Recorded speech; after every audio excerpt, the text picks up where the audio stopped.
Hey everybody, Austin Denning here with Home Pro, and I am currently up on a roof, my roof actually, and we just had some storms come through this past weekend and a lot of rain after that, so I haven't been able to get up here and make the necessary repairs. I've got my wife up here with me. She's helping me today, and she's not the biggest fan of heights, so it was fun to get her up here. But you can see here, if I come down, we've got our lifted shingles here. We've got our missing shingles over here as well. Now, this roof, we knew when we bought this house, we've only been here a few months. When we bought this house, this roof was about 25 to 30 years old. This house was built in like 1996, and this is the original roof to the property. So we knew it was an older roof whenever we bought it. However, we didn't expect the storms to come through. You can see here where, if I turn you around, sorry about that, I got my hand in the way. You can see here where they've ripped up some shingles. I've already started replacing some down here. So what we're doing is just kind of a temporary fix. This is gonna buy us some more time than what a tarp would. This is not a permanent fix. You can see over here, we lost our trees as well. So we got a pretty good windstorm that came through here, knocked down a bunch of trees, and we're just gonna kind of show you the process of temporarily fixing a roof. This would work if the roof wasn't so old, but because the roof is so old, there's just a lot of different things going on. If I look right here, you can see these little marks in the shingles. And so what that is wind damage. Where basically as this wind came up, it lifted these shingles up and creased them. So if you guys are looking for an insurance claim, things like this is what you'd be looking for. I'm not seeing any hail damage on the roof at this time, just a lot of wind damage. We did get some hail that day, but nothing big enough to necessarily cause any issues. So we'll set you up here and let you watch us fix this roof.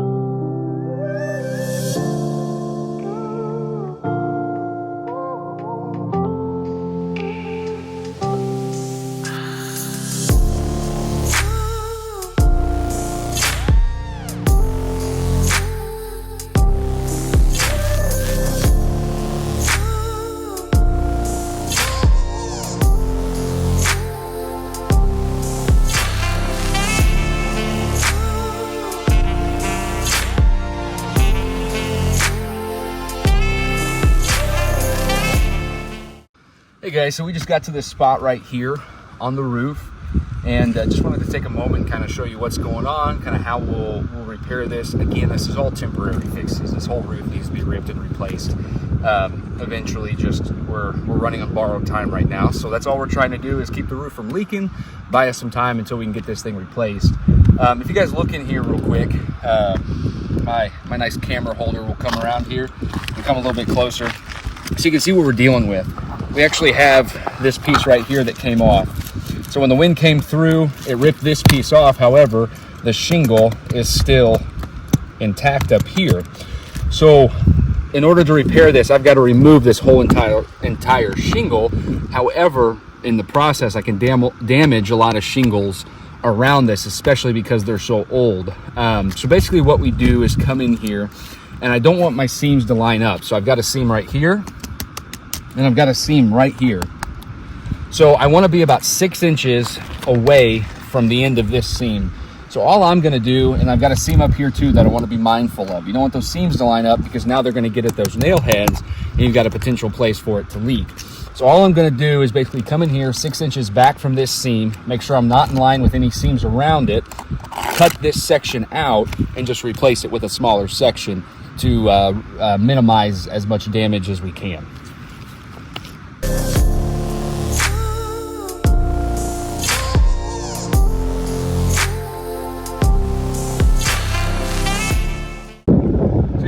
Me cutting a little strip off the top of these shingles here. Is that standard practice? No, we do not typically do that. However, in this case, the way that these shingles lay, if you come a little bit closer here, you can see if I lift up this top here, we've got nails along this flange, and then on this shingle over here you can see, and then we go up here and we've got another nail up top. Now the way that these shingles are designed is when these go in, they're actually longer than the nail flange of the shingle above it. So that allows you to nail in the nail flange, but then you also get a nail up here.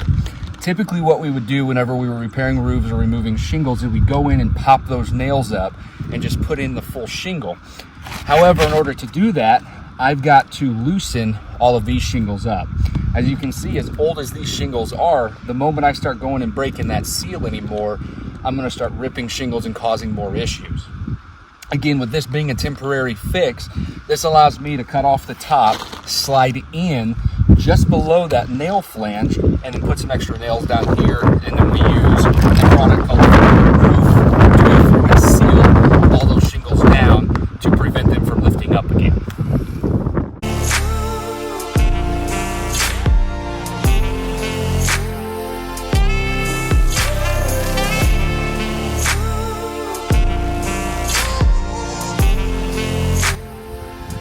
All right, so just take a minute. We're gonna enjoy this view here. This beats all the high winds that we get, being able to see all this view here, see the beauty of God's country. We can just see for miles and miles. We've also got a little supervisor dog down there. Paisley, say hi. Say hi, P. You can tell she's on top of it.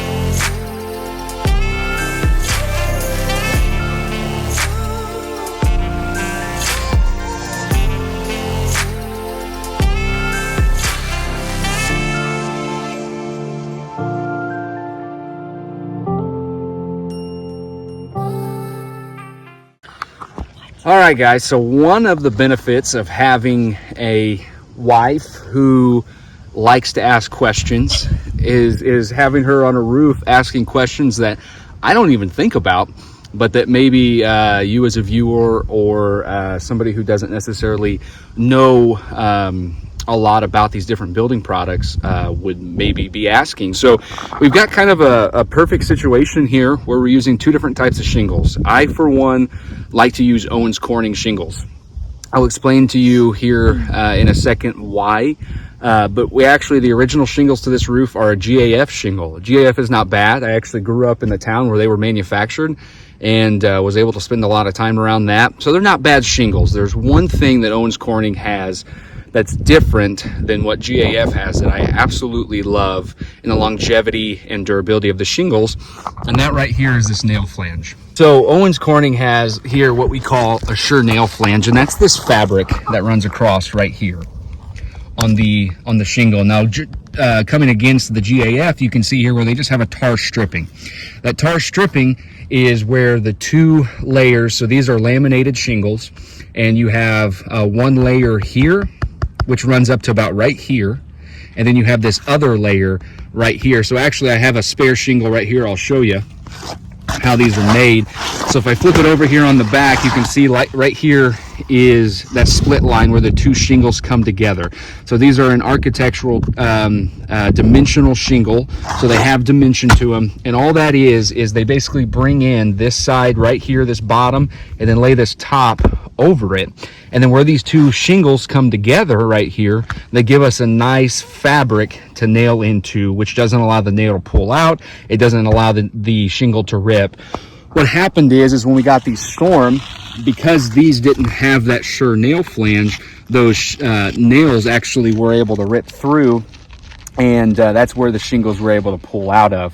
And so just longevity as far as durability in the field, yeah, this is kind of a good picture of what happens on that nail flange. So you can see here, this is that top, and when this comes down where those two meet, this just ripped and allowed those nails to come out of those shingles. So just something to think about if you're considering replacing your roof. I would look at the way that they're made. They are made differently.